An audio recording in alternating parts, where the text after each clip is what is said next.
Olá, alunos, tudo bem? Aqui quem fala é o professor Sérgio Neme, da disciplina de Ética. É, Como na última semana, no dia 20, foi um feriado, na segunda-feira, nós teremos na próxima semana nossa avaliação. Então eu estou gravando um vídeo aqui a título de revisão da disciplina.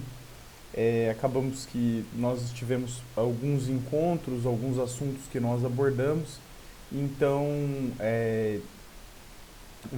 como amanhã fica disponível a avaliação para vocês, estou gravando esse vídeo justamente para fazer uma breve revisão.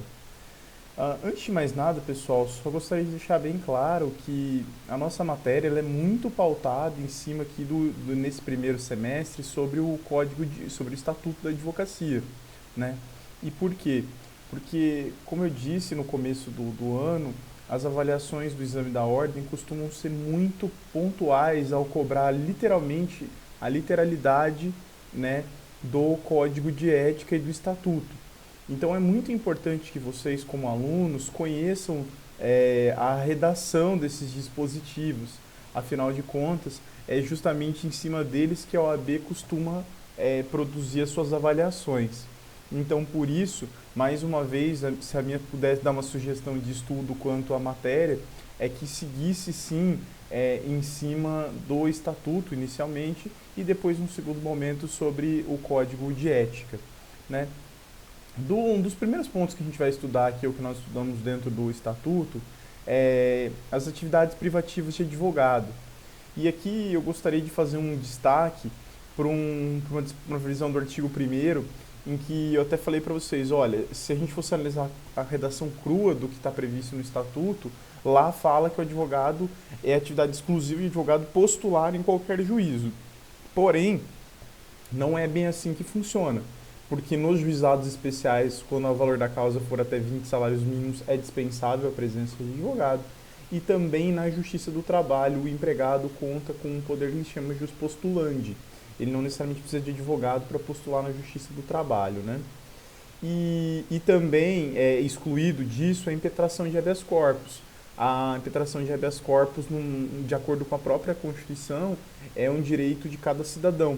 Então, na verdade, o manejo do habeas corpus não é uma atividade privativa de advogado.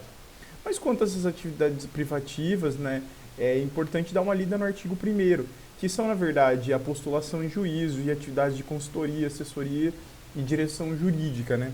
O direção jurídica se entende por cargos de gestão dentro de corporações e empresas que façam a gestão jurídica daquela entidade. E isso também representa uma atividade privativa de advogado. Dando sequência aqui, a gente vai seguir aqui no estatuto, né? Ele vai falar um pouco sobre algumas coisas que é vedado, como é vedado a advocacia em conjunto com outras atividades, que a advocacia, só quem pode usar esses termos é a própria OAB, né? E que também não são válidos os atos praticados por advogado que não esteja regularmente constituído na OAB, seja com a sua inscrição ativa, né? Seja com a sua inscrição, digamos assim, suspensa por algum impedido, ou ele seja impedido de exercer a advocacia ou suspenso por algum motivo ou licenciado. Que isso aí está ali no artigo 4º, né? E por que isso é muito importante? Porque, na verdade, o que a OAB está ressaltando com isso, ou que essa lei quis ressaltar, é que o vínculo com a OAB é o que outorga também o direito ao advogado de postular em juízo. Então, mesmo que seja advogado, se a sua OAB estiver suspensa ou por algum motivo esse advogado estiver impedido de advogar ou afastado, né, licenciado, como é o termo mais correto, por atividade incompatível com a advocacia, se ele praticar algum ato processual, tecnicamente esse ato processual é nulo, né? Obviamente que isso não se estende, digamos, àqueles atos, né, que poderiam ser praticados independente do advogado, como o juizado até 20 salários mínimos, na Justiça do Trabalho, ou mesmo a impetração de habeas corpus, né? E aí, talvez, aqui em sequência, né, então, o ponto mais importante do que a gente estudou nesse primeiro bimestre, que foram os direitos do advogado, né, principalmente artigo 7º, 8º e 9º, né? que são, perdão, o artigo 7º e 7º-A, né, desse estatuto. Ali é um rol bem extenso desses direitos, né? Nós comentamos em aula, fomos ali item por item, né, tentando abordar esses direitos, e é muito importante que vocês deem uma lida nisso, né? E ali já nos direitos do advogado, no artigo 6º, um ponto crucial talvez para a compreensão da principiologia que envolve os direitos do advogado é reconhecer primeiro aquela disposição de que ele é indispensável à administração da justiça, conforme prevê a própria Constituição, né? A Constituição diz que o advogado é figura indispensável para a administração da justiça, porque, obviamente, não existe, né, a função judicional não pode ser exercida sem que haja o respaldo da advocacia. Não tem como você ter, digamos assim, justiça sem ter advogado, assim como não é possível ter justiça sem juiz, e em matéria de justiça penal, especialmente, também não é possível sem Ministério Público. Com efeito, conforme a gente pode até observar do artigo 6º, é evidente que não existe nenhuma forma de autoridade, de autoridade ou de hierarquia entre esses órgãos, né? Ou seja, a advocacia, a magistratura e o Ministério Público, não há uma hierarquia entre eles. O que há são funções processuais diferentes que cada um deles exerce.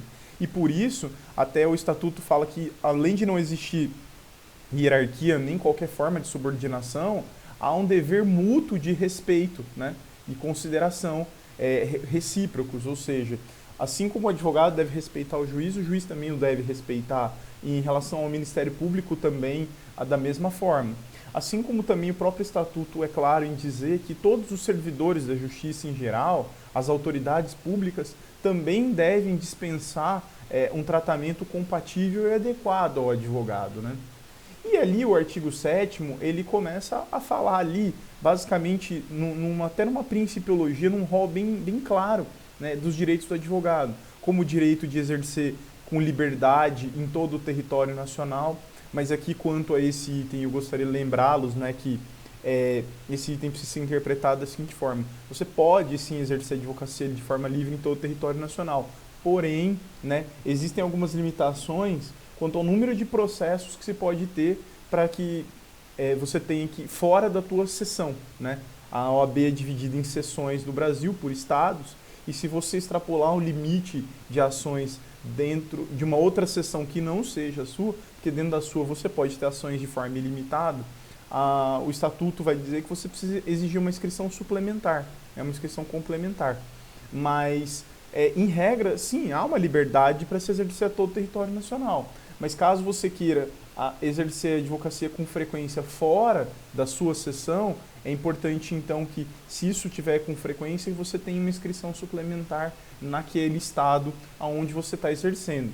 É importante também lembrar que a ausência dessa inscrição suplementar não invalida ato processual nem nada. O único tipo de sanção que poderia ocorrer seria uma sanção administrativa disciplinar perante a OAB, mas se um advogado que tem 20 processos fora da sua seção é errado, ele deveria ter uma inscrição suplementar. Mas caso ele não tenha, isso também não invalida os atos processuais que ele praticou lá. Aí fala dos direitos como a inviolabilidade do escritório, e é claro que a inviolabilidade do escritório tem muito a ver com o sigilo que a nossa profissão como advogado nos tem, o direito de comunicar-se reservadamente com os seus clientes, e aqui um ponto importante, né? Quando o advogado, se eventualmente ele for preso em flagrante delito, por motivos ligados à advocacia, né, é exigida a presença de um representante da OAB como forma de acompanhar essa prisão, sob pena de nulidade da prisão, se isso não for feito. Agora, se o motivo da prisão dele não tenha relação com o exercício profissional mesmo, ou seja, seja uma prisão puramente por algum outro motivo além da advocacia, por um motivo outro qualquer, a lei simplesmente diz que há necessidade de comunicar-se isso à OAB. Daí também temos ali, né, que o advogado não será reconhecido preso e salvo transitado em julgado, e que ele teria ali então, digamos, a sala de estado maior, que deveria ser reconhecida pela OAB. Esse reconhecida pela OAB, o Supremo limitou isso e disse que sim, o advogado tem direito a essa sala de estado maior.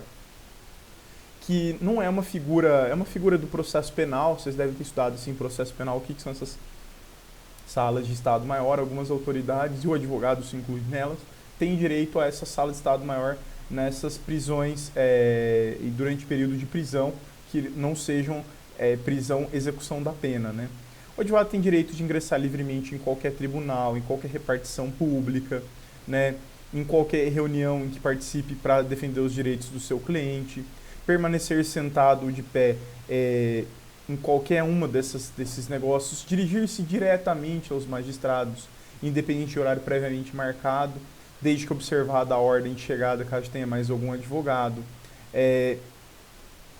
Usar da palavra pela ordem em qualquer juízo ou tribunal, ou seja, ele tem direito de pedir a palavra em qualquer julgamento.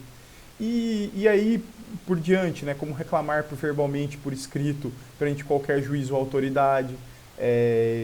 Ou seja, o advogado tem direito amplo e restrito de postular, né, em qualquer órgão jurisdicional ou administrativo, né, e aí examinar processos findos, e aí tem a questão de examinar processos, inclusive em segredo de justiça, lembrando que os processos em segredo de justiça, esses especificamente, é necessário haver procuração, né, mas em processos que não estejam quando não estiverem sob segredo de justiça, o advogado, independente de procuração, pode dele examinar sem problema nenhum, né?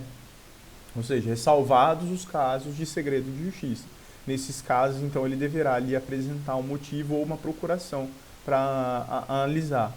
E aí vem coisas do mesmo sentido, como fazer vista de processos administrativos, retirar, e aqui ser publicamente desagravado quando ofendido em razão da profissão, né? Uma figura muito comum que é o desagravo em favor do advogado, né? Ou seja, quando alguém ofende algum advogado, ele pode requisitar que a OAB, após a análise de uma comissão específica que existe para isso, possa fazer um desagravo em favor do advogado, como forma, digamos assim, de garantir e de respeito às suas garantias, né? E às suas prerrogativas como advogado. E para encerrar aqui, um dos últimos temas que a gente falou são dos direitos das advogadas. As advogadas têm alguns direitos especiais. Interessante destacar aqui que quando gestantes, a entrada em qualquer tribunal sem submeter a raio-x ou detector de metal, e também direito à reserva de vagas em tribunais quando estiverem grávidas. Já as advogadas lactantes, adotante ou que der à luz, acesso quando houver, né, acesso à creche ou um local adequado para atendimento das necessidades do bebê. E as gestante, lactante, adotante ou que der à luz, a preferência na ordem de sustentação oral em audiências, né? E se ela for a única advogada no processo, um direito à suspensão do prazo, de suspensão dos prazos processuais, desde que, obviamente, ela seja a única advogada que milite naquele processo, né? E ali ainda tem uma penalidade, né? Isso não é muito útil para fins da nossa disciplina, é uma questão até penal, né? Mas constitui crime violar os direitos e prerrogativas do advogado, né? Previstos em alguns daqueles dispositivos, né? Ou seja, aqueles previstos no artigo 7º. Algumas daqueles direitos, quando desrespeitados, né, constituem um crime a violação dessas prerrogativas. E seriam especificamente aqui na ordem, a inviolabilidade do escritório, o direito de comunicar-se com o seu cliente e a presença da OAB, né, na sua prisão em flagrante, e aquele direito de ficar preso em estado maior. Seriam esses direitos aí que, se desobedecidos, poderiam ensejar uma responsabilidade criminal. Bem, pessoal, foram esses os temas que a gente passou. A nossa prova começa a partir de amanhã, vocês têm o dia inteiro para fazê-la, e durante a prova ou antes dela, qualquer dúvida que vocês tiverem, estamos à disposição. Um grande abraço a todos e um bom estudo para vocês. Boa noite e bom início de semana.